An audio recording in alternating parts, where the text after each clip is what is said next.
সময় সংলাপে স্বাগত জানাচ্ছি। আমি তুষার আব্দুল্লাহ। সময় সংলাপে আজ আমার সঙ্গে যোগ দিয়েছেন অধ্যাপক সৈয়দ মঞ্জুরুল ইসলাম। স্যার, আপনাকে স্বাগত সময় সংলাপে। আমি আবুল হাসানের কাছ থেকে ধার নিয়ে যদি আপনার কাছে জানতে চাই যে শেষ কবে আমরা নিজেদেরকে বলেছি যে আমরা ভালো আছি?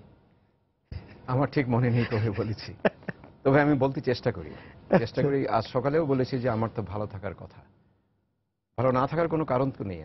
আমাদের অর্থনীতি মোটামুটি মজবুত হচ্ছে, গ্রামের মানুষ অন্তত দুই বেলা খেতে পারছে, চরম দারিদ্র্যের হার আমাদের কমেছে, আমাদের মেয়েরা কাজে যোগদান করছে অনেক বেশি সংখ্যায়, শিক্ষার বিস্তার ঘটেছে এবং সমাজের ভিতর একটা গতিশীলতা যেটা সবাই প্রথমেই চোখে পড়ে। শহরগুলি একেবারে উপচে পড়ে সকালবেলা মানুষ রাস্তায় নামছে, রাত্রি 12টা-1টা বাজে মানুষ রাস্তায় আছে। অর্থাৎ খুব কর্মক্ষম একটা দেশের চিত্র আমি পাই ঢাকা শহরে বেরোলে, বা আমি যে সিলেট গেলাম কিছুদিন আগে সেখানেও পেলাম, চট্টগ্রামে গেলাম সেখানে সব শহরই আছে, এমনকি গ্রাম পর্যায়ে পর্যন্ত। আর এই যে বেতন, অষ্টম বেতন স্কেলে মানুষের বেতন বেড়ে গেল, তাতে অনেকের ক্রয় ক্ষমতাটা অনেকটাই বেড়ে গেছে, কিন্তু ইনফ্লেশন বা মুদ্রাস্ফীতি তেমন হয়নি, কারণ মানুষ এখন চিন্তা ভাবনা করে খরচ করছে। তার মানে আমাদের ভালো থাকার কথা তো, কেন জানি বলতে পারি না যে আমি ভালো আছি। সেই বলতে না পারাটা কেন? মানে শঙ্কা, তার কারণটা হচ্ছে একটা শঙ্কা, একটা উদ্বেগ। এবং যখন দেখা যায় যে দেশের মানুষ মরছে কোনো কারণ ছাড়া, বিক্ষোভ হচ্ছে রাস্তায়, যে বিক্ষোভের কোনো কারণ নেই, সেটি টেবিলে বসে খুব সুন্দরভাবে সমাধান করা যায়। যে বেকার নার্সদের যে এতদিন ধরে আন্দোলন হলো, শেষ পর্যন্ত সরকার তো কিছু মানলো।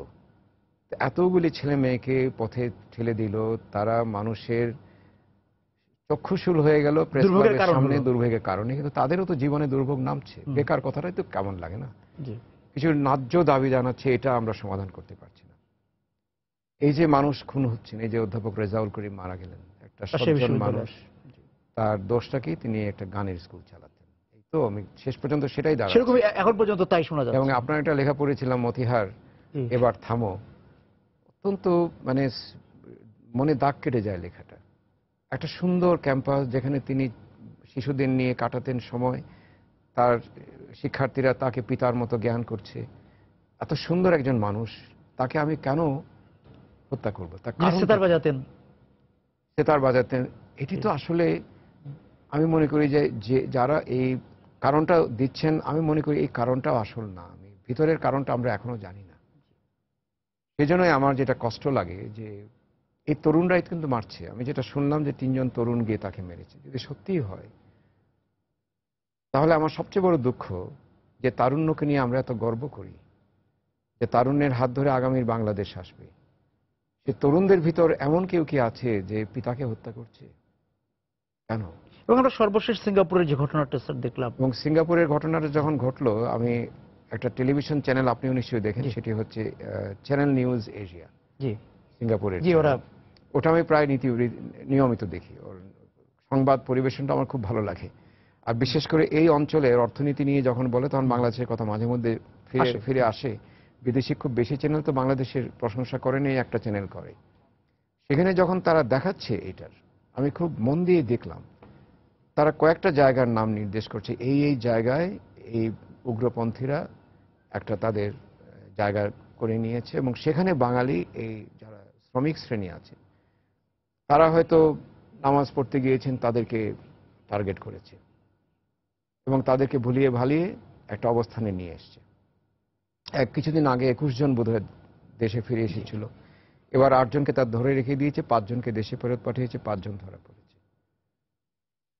এই মানুষের জন্য আমার খুবই খারাপ লাগছে যে কতগুলি বিষয়। এক হচ্ছে এই কারণে এখন সিঙ্গাপুরে বাংলাদেশের শ্রমবাজারটাকে আমরা হারাতে বসবো, অথবা নিলেও তারা এমন ভাবে বেছে নিবে যে এই যাওয়াতেই অনেক পয়সা, অন্যান্য দেশেও পড়বে, ইন্দোনেশিয়া, মালয়েশিয়াতেও পড়তে পারে। মালয়েশিয়া, সিঙ্গাপুর, তারা কতগুলি বিষয়ে একমত হয়, বিশেষ করে নিরাপত্তা বিষয়ে দুটি দেশের ভিতর একটা সহযোগিতা সবসময় চলে। অর্থাৎ আমাদের শ্রমবাজারে যদি একটা ধস নামে, তারা যে উন্নতির কথা আমি বললাম একটু, সেখানে বড় ধরনের ধাক্কা আমরা খাবো। এই হলো একটা বিষয়। দ্বিতীয় হচ্ছে, এই যে দেখলাম তারা তালিকা করেছে, তার মানে তারা নিজেরাও জানে না কি কাজটি করছে। তৃতীয় বিষয়টি হচ্ছে যে এই যে তরুণরা, এরাও কিন্তু তরুণ, প্রত্যেকের পরিবার আছে। আমি শুধু ভাবছি যে এদের স্ত্রী সন্তান যদি থাকে, তাদের অবস্থাটা এখন কিরকম, ওদের বাবা মা কি ভাবছে, তার পাড়া প্রতিবেশী কি ভাবছেন। ওদের উপর অনেক স্বপ্ন অনেকে বিনিয়োগ করেছেন, তারা নিজেরাও স্বপ্ন বিনিয়োগ করেছিল, অনেক টাকা পয়সা দিয়ে তারা গিয়েছে। চিটাগাংয়ে একটা জায়গা আছে, বলা হয় চিটাগাং মালয়েশিয়া এয়ারপোর্ট। আপনি কখনো যদি যান, ওইটা কোথায় জানি ইনানি বিচের ওই ধারে কাছ দিয়ে, ওইখানে গেলে আপনি দেখবেন প্রচুর কান্না জমে আছে। সমস্ত পরিবার বিনিয়োগ দিয়ে ছেলেটিকে তুলে দিচ্ছে একটা জাহাজে, যে জাহাজটা হচ্ছে ট্রলার। ওরা বলছে জাহাজ, আমরা জানি এটা ট্রলার। ট্রলারটা আবার হয়তো সমুদ্রে গিয়ে বিকল হয়ে গেল। কত অসংখ্য এই চিটাগাংয়ের শ্রমবাজার সন্ধানী সমুদ্রে ঢুকে মারা গিয়েছে। তো যারা অভিবাসী শ্রমিক, তাদের প্রত্যেকের জীবনের সঙ্গে একটা স্বপ্ন এবং কান্নার ইতিহাস যুক্ত। এটা কেউ জানে না, এটা কেউ বুঝতে চেষ্টা করে না। আমরা যে একটা ঢালাও অপবাদ দিচ্ছি এবং তাদেরকে হয়তো বিচারের সম্মুখীন করা হবে এবং তাদের যে অপরাধ সেটার গুরুত্ব বিবেচনা করে নিশ্চয়ই তাদেরও শাস্তি দেওয়া হবে, কিন্তু আমার কষ্টটা সেইখানে। একজন পিতা হিসাবে, একজন শিক্ষক হিসাবে আমার কষ্ট লাগে যে তরুণদের দিকে আমরা তাকিয়ে থাকি, তাদেরকে আমরা কি আসলে অরক্ষিত একটা অবস্থানে ঠেলে দিচ্ছি না? আমাদের সামাজিকভাবে আমরা কি করছি? আমাদের দেশের একটা সমস্যা কি তুষার, যে আমরা অসুখ হলে ওষুধ নিয়ে আমরা হইচই শুরু করি, কিন্তু অসুখটা যে হচ্ছে লক্ষণ যখন দেখা যাচ্ছে আমরা সেখানে কেন আঘাত করছি না?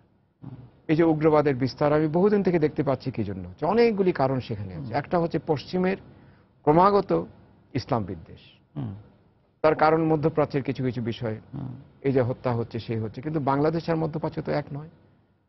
পশ্চিমে একটা উস্কানি তো আছে, একটা উস্কানি সবসময় আছে। তারাই তো তৈরি করে নিজেদের স্বার্থে।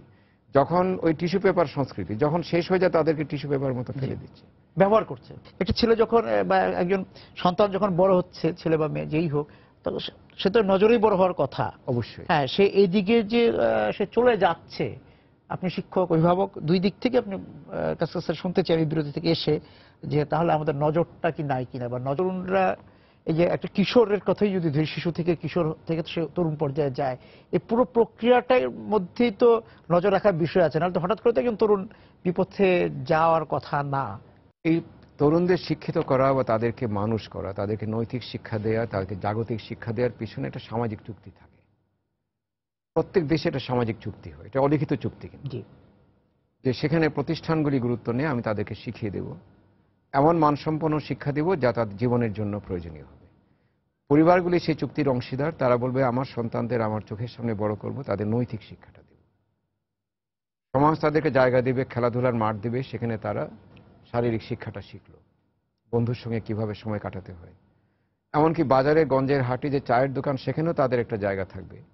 সেখানে সন্ধ্যার সময় তরুণরা যেরকম করে একটু মশকরা করছে, হাসি ঠাট্টা করছে, কিছুটা ইয়ার্কি করছে, ফাজলামো করছে, সেই জায়গাটা গঞ্জের একটা চায়ের দোকান করে দেবে।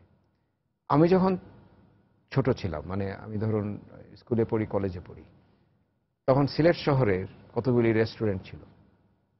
সেই রেস্টুরেন্টগুলির একটা ছিল বয়স্করা বসতেন, মানে বয়স্ক মানে মুরব্বীরা বসতেন, মানে 24-25 তো আমাদের তখন মুরব্বী। আচ্ছা, হ্যাঁ, বা তার থেকে বেশি মুরব্বী তার একটা জায়গায় বসছে।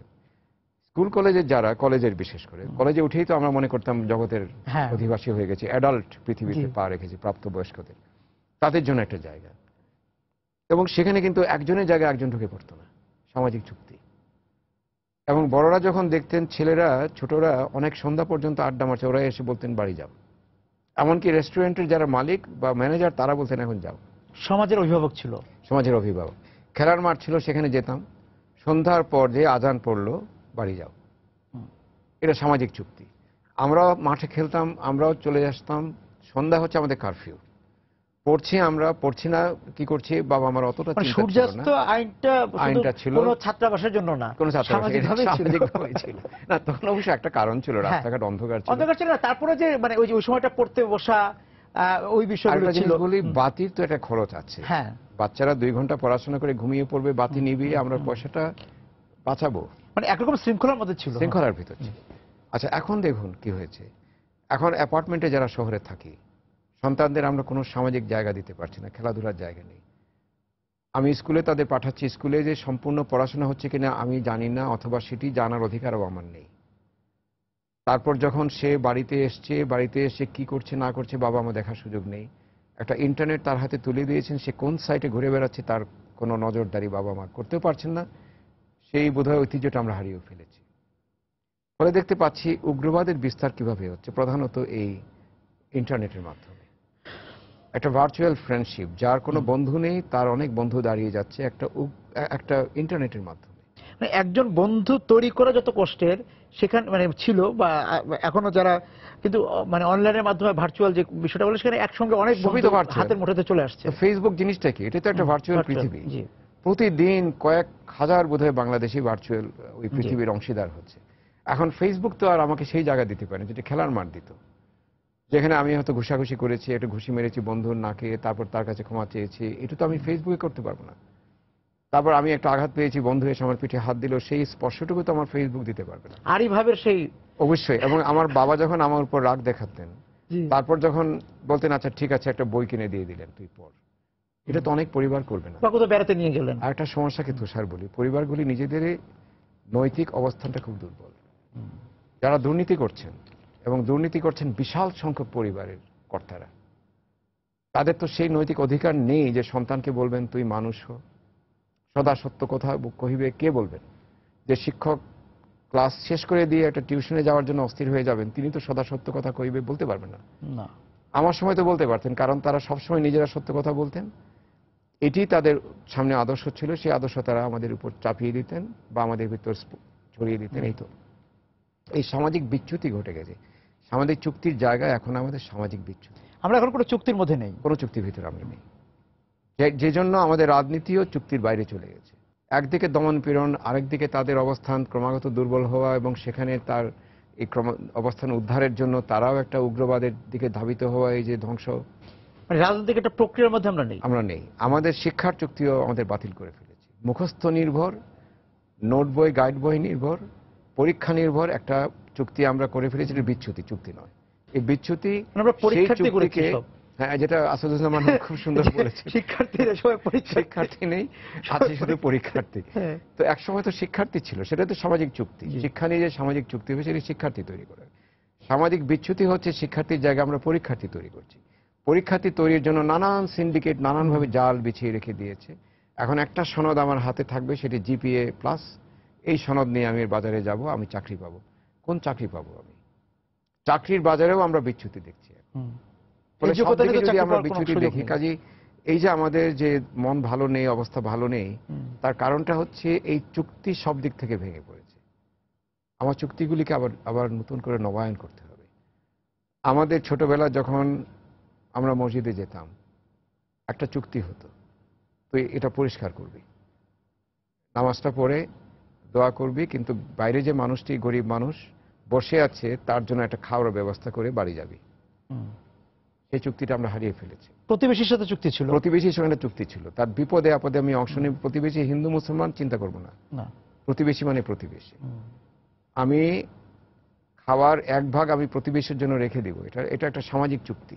যে গত 5-6 বছর বা তার আগে থেকে আমরা দেখছি যে এই ঘটনাগুলোর সঙ্গে যে তরুণদেরকে জড়িত থাকতে আমরা দেখি, তারা স্বনামধন্য বিশ্ববিদ্যালয়, ঢাকা বিশ্ববিদ্যালয়, বেসরকারি বিশ্ববিদ্যালয়ের, এবং তারা যে বিভাগগুলোতে পড়েন সেই বিভাগে মেধাবী ছাত্ররাই পড়েন, ছাত্রছাত্রীরাই পড়েন, তাই না? আমরা কয়েকজন শিক্ষকের কথা বিভিন্ন সময় দেখেছিলাম, তাই না? আপনার যদি স্যার মনে পড়ে, কেন এটা হচ্ছে? এর একটা বড় কারণ হচ্ছে পরিবারগুলিকে নৈতিকতার অভাব। ওই যে বললাম যে এক এক পরিবার অনেক শিক্ষিত মানুষ আছে, পাশাপাশি প্রচুর দুর্নীতিবাজ মানুষও আছে। যিনি ঘুষ খেতে শুরু করেন চাকরি করতে গিয়ে, তিনি আর তার নৈতিক অবস্থান ধরে রাখতে পারেন না। সন্তানরা সেই পিতামাতার শাসন থেকে এখন বঞ্চিত হচ্ছে। সেই শাসন কিন্তু আদরেরও শাসন ছিল, যে পিতা খুব কড়া হাতে শাসন করছেন। কেন করছেন? তার নৈতিক শিক্ষা দিয়ে তাকে জগতের রাস্তায় একটা উন্নত শ্রেণীর মানুষ হিসেবে প্রমাণ করার জন্য তিনি চেষ্টা করছেন। ওই সংস্কৃতিটা আমরা হারিয়ে ফেলেছি। দ্বিতীয় ছিল, সংস্কৃতির একটা শিক্ষা ছিল, পরিবেশকে ভালোবাসতে হবে। এই যে আমাদের সঙ্গীত বলুন, কবিতা, এগুলি কিন্তু আমাদের আসলে মানুষের পরিবেশ চিন্তা থেকে উদ্ভূত। আমি একা নই, আমি জগতের সঙ্গে সংযুক্ত, আমার প্রাণে প্রকৃতি গান বাজাচ্ছে, সেই গানটা আমি শুনতে পাচ্ছি। ওইভাবেই কিন্তু শুরু হয়েছিল চিত্রকলার বা শিল্পকলার। এটা পরিবেশ চিন্তা থেকে আমাদের প্রধানত, সেই বিষয়টা আমরা হারিয়ে, সংস্কৃতির চর্চাটা নেই, সংস্কৃতির চর্চা একেবারেই নেই। তৃতীয় হচ্ছে এটা পড়ার সংস্কৃতি। পড়াটা হচ্ছে শুধু চিত্ত বিনোদন নয়, পড়াটা হচ্ছে অনেক প্রশ্ন করা, প্রশ্নের উত্তর খোঁজার একটা সংস্কৃতি। ছেলেবেলা থেকে যে সন্তান বইয়ের সঙ্গে নেই, সে শুধু পড়াশোনার বই না, আমি বলছি যে কোনো যে যাকে আমরা ছোটবেলায় শুনতাম আউট বই, খুব মজা লাগতো। আউট বই মানে কি? যা আউট নলেজ দিবে। আউট নলেজ কি? যেটা সিলেবাসে নেই। এখন সিলেবাসে নেই যে যাবতীয় বই হচ্ছে আউট বই। প্রশ্নই করো তুমি, মহাকাশ বিজ্ঞান হচ্ছে, হ্যাঁ মহাকাশ বিজ্ঞান হচ্ছে আউট বই।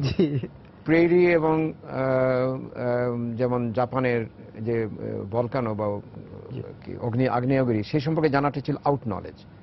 সেগুলি প্রচুর আমাদের পড়তে হতো।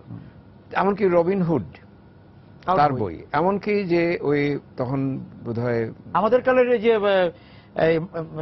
শিবা প্রকাশনীর ওয়েস্টার্ন, এগুলিও ডিটেকটিভ স্টোরি, সেগুলো আমাদের আউট বই ছিল। শার্লক হোমস পড়ে, এগুলি পড়ার মধ্য দিয়ে জগৎটাকে জানা যেত, মানুষের সমাজ সম্পর্কে, মানুষের সংস্কৃতির সম্পর্কে। এবং এইটা পড়তে পড়তে একসময় নিজের মনের ভিতরে একটা শুদ্ধতা চলে আসে।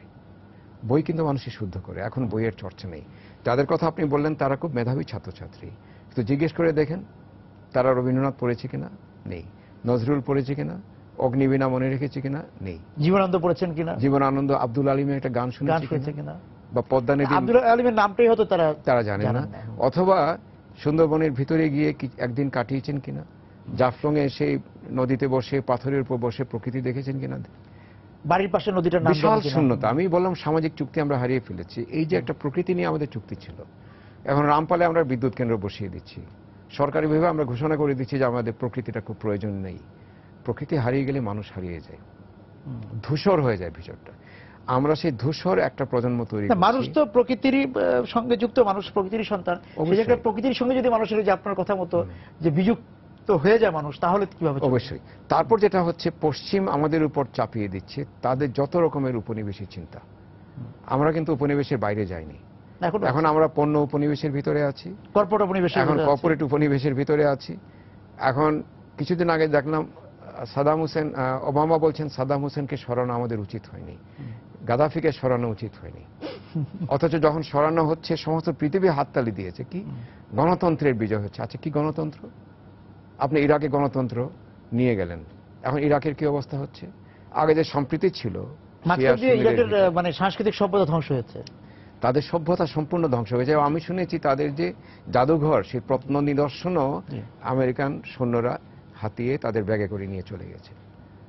অর্থাৎ যে গণতন্ত্রের নামে আমি এত ধ্বংসযজ্ঞ চালালাম, সেটাই তো একটা মানে দ্বিধান্বিত বিষয়। এখন প্রশ্নবিদ্ধ। ট্রাম্প যদি জিতে যান প্রাইমারিতে, জিতবেই মনে হচ্ছে, কারণ কি নাম, টেড ক্রুজ, তিনি সরে দাঁড়িয়েছেন, কাজে ট্রাম্প জিতবেন। হিলারি ক্লিন্টনের সঙ্গে যুদ্ধে যদি তিনি জিতে যান, তাহলে কোন গণতন্ত্রের দিকে আমরা তাকিয়ে থাকবো? খুব আদর্শিক মার্কিন গণতন্ত্র। সেই গণতন্ত্র যদি আমাদের দেশে আনতে চায়, তাহলে আমি প্রবলভাবে বাধা দেব সেখানে। তরুণরা ওইখানে একটা বিক্ষোভের ভূমি দেখতে পেয়েছে, যে পশ্চিম আমার অস্তিত্বকে ধ্বংস করার চেষ্টা করছে, আমার ধর্ম বিশ্বাসের উপর তারা আঘাত হানছে। ওই থেকে তারা অনেক বেশি প্রতিক্রিয়াশীল হয়ে গেছে। কিন্তু প্রতিক্রিয়ার একটা উপায়, যে শিক্ষার একটা বড় জিনিস, যে আমি বিতর্কের মধ্য দিয়ে জবাব দিব, তারা সেই রাস্তায় না গিয়ে তারা একটা পন্থা বেছে নিচ্ছে যেখানে আঘাতটা অনেক দ্রুত হবে। সহিংসতা এবং সহিংসতা কোনো কিছুর উত্তর দেয় না, এটাই আমাদের বোঝাতে হবে। তরুণদের যদি আমরা বোঝাতে সক্ষম না হই, তাহলে বুঝতে হবে আমাদের শিক্ষা ব্যবস্থার একটা দুর্বলতা রয়ে গেছে। যে শিক্ষকরা যদি বোঝাতে না পারি যে সহিংসতা কোনো উত্তর, কোনো সমাধান দেয় না কোনো প্রশ্নের, আলোচনাটা এবং নিজেকে মহিমান্বিত করার প্রচুর পথ আছে জগতের। একটা গরিব মানুষকে যদি আমি সাহায্য করি জীবনে দাঁড়াতে, একটা শিশুকে যদি উদ্ধার করি আমি তো কোনো নির্যাতনের হাত থেকে, অনেক বেশি বড় কাজ কিন্তু সেটি। একজন মানুষকে মেরে ফেলা খুব সহজ, এটা জীবনকে মেরে ফেলা, কিন্তু একটা জীবনকে মেরে ফেলা খুব সহজ, কিন্তু একটা গাছকে বাঁচানোও কত কষ্ট। একটা শিশুকে নির্যাতন থেকে বের করে নিয়ে এসে তাকে সুস্থ জীবন দেয়া, এর মতো কঠিন কাজ পৃথিবীতে নেই।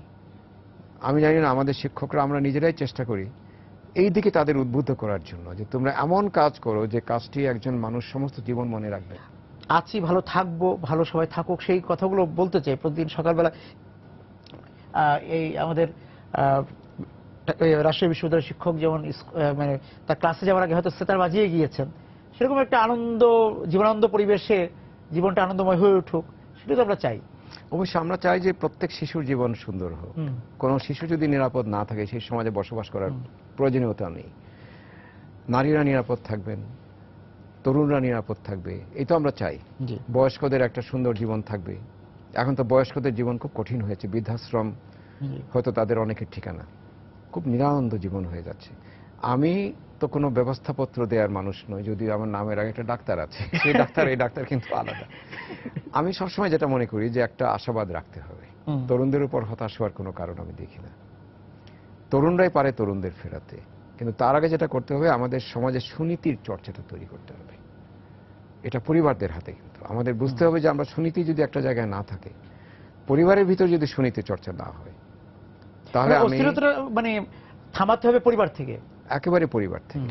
ওই যে বললাম সামাজিক চুক্তিগুলি আমার নবায়ন করতে হবে, এটা চুক্তি শেষ প্রাথমিক জায়গা থেকে পারা যায়। কিন্তু এখন আমাদের শিক্ষা ব্যবস্থায় যদি আমরা আমূল একটা পরিবর্তন করি, একটা প্রাইমারি স্কুল কেন্দ্রিক, যেটা সেন্টার অফ এক্সেলেন্স, যেখানে সন্তানদের সব শেখানো হবে, এমনকি কিভাবে রাস্তা পার হতে হয়, কিভাবে একজন বয়স্ক মানুষের সঙ্গে কথা বলতে হয়। 40 বছরে তো আমরা প্রাথমিক স্কুলের জায়গাটাই ঠিক করতে পারলাম, আমরা ঠিক করতে পারিনি। এইখানে আমাদের সবচেয়ে বড় দুর্বলতা, ওটাই কিন্তু বুনিয়াদ, ওটাই আমাদের ভিত্তি। আমি যদি প্রত্যেকটা গ্রামে 61,000 আমি সেন্টার অফ এক্সেলেন্স তৈরি করি, যেখানে তারা শুধু শিক্ষা নেবে না, মৌলিক শিক্ষা, এবং সেই স্কুলের বাইরে তারা আর পড়াশোনা করবে না, তারা খেলাধুলা করবে, আনন্দ করবে, এবং তারা সৃজনশীল হবে, ক্রিয়াশীল হবে। সেখানে নৈতিক শিক্ষাটা খুব গুরুত্বপূর্ণ। আমাদের দেশে মানুষ ধর্মপ্রাণ, সেই ধর্মের নৈতিক বিষয়গুলি সন্তানদের কাছে প্রকাশ করতে হবে। সেজন্য শিক্ষকদের শিক্ষা গুরু হতে হবে, সাংস্কৃতিক সংগঠন এবং পিতৃসম বা মাতৃসম শিক্ষাগুরু হতে হবে। শুধু একটা চাকরি করছি, মাস শেষে বেতন নিচ্ছি, অথবা টিউশন করে আমি বাড়িতে নিয়ে যাচ্ছি, ওই মনোবৃত্তি থেকে আমি উন্নত শিক্ষা দিতে পারবো না। এবং ওই উন্নত শিক্ষার অভাবে যে শূন্যস্থানটা থাকবে, সেটি নানান ধরনের মতবাদ সেখানে বা সংস্কার সেটা পূরণ করে ফেলে। এটি আমাদের সংগঠনগুলোর আবার পুনর্জাগরণ দরকার অবশ্যই। এবং সবচেয়ে বড় কথা হচ্ছে আত্মশক্তি জাগাতে হবে। যারা এই কাজগুলি করছে তারা কিন্তু অন্যের, আপনি যেটা বললেন, অন্যেরা তাদেরকে বলে কয়ে কাজটা করাচ্ছে। যারা আত্মশক্তি জাগবে, সে নিজে সিদ্ধান্ত নিতে পারবে যে আমি কিভাবে, এবং কিভাবে তার, আমি অবশ্যই প্রত্যুত্তর দিতে হবে। পশ্চিমকে আমাদের প্রত্যুত্তর দিতে হবে, আমাদের যারা অপদস্থ করতে চাচ্ছে তাদেরকে প্রত্যুত্তর দিতে হবে। পশ্চিমের যে এই গণতন্ত্র আমাদের নামে দেশে চালু করে দিবেন, সেটাও আমাদের প্রত্যুত্তর দিতে হবে। কিন্তু আমি দিব কি ভাষায়, সেটা আমাকে জানতে হবে। ওদের ভাষায় যদি আমরা দিই, তাহলে আমরা কিন্তু ওদের থেকে ইতর থেকে যাব। আমাদের ভাষা হবে অনেক উন্নত, নীতির ভাষা আমরা উত্তর দিব, আমাদের অর্জনের ভাষা আমরা উত্তর দিব। বাংলাদেশের অর্থনীতি যদি 8% প্রবৃদ্ধি হয়, এবং বাংলাদেশ যদি অনেক উন্নত হয়ে যায়, পৃথিবী কিন্তু বাংলাদেশের পিছনে ছুটবে। তখন হয়তো আমাদের এই যে এখন যাচ্ছেন এই নির্মাণ শ্রমিক, তখন হয়তো যাবেন সুপার ম্যানেজার্স, যারা 100 জনের মতো টাকা উপার্জন করে দেশে পাঠাবেন, এবং তাকে তোয়াজ করে রাখবে, গাড়ি দেবে, একটা এয়ার কন্ডিশন ফ্ল্যাট দিবে। এখন যারা থাকে, আমি বিদেশে দেখেছি, সিঙ্গাপুরেও দেখেছি, মানবেতর জীবন, কি খায়, কিভাবে থাকে, আমার এত কষ্ট হয়ে দেখে। আমি ওইখানে একটা মুস্তাফা সেন্টারের পাশে একটা মাঠ আছে, ওখানে মাঝে মাঝে জমায়েত হয়, আমি গিয়ে প্রত্যেকের সঙ্গে কথা বলি।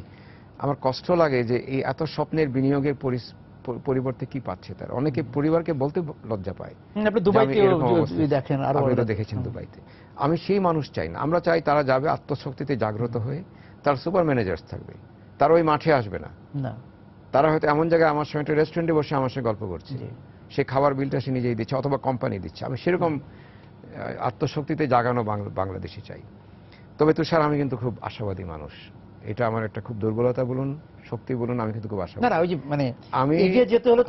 আজকে আমি বলতে পারছি না ভালো আছি, কিন্তু আগামীকাল বলবো না, আমি বলতে হবে আমাকে। রানা প্লাজা ধ্বংস হওয়ার পর আমার মনে হয়েছিল যে এই বুকের পাথর বোধহয় আমরা সরাতে পারবো না। আমরা এখন দেখতে পাচ্ছি রানা প্লাজার ধ্বংসের পর অন্তত অনেক ফ্যাক্টরি নিরাপদ হয়েছে।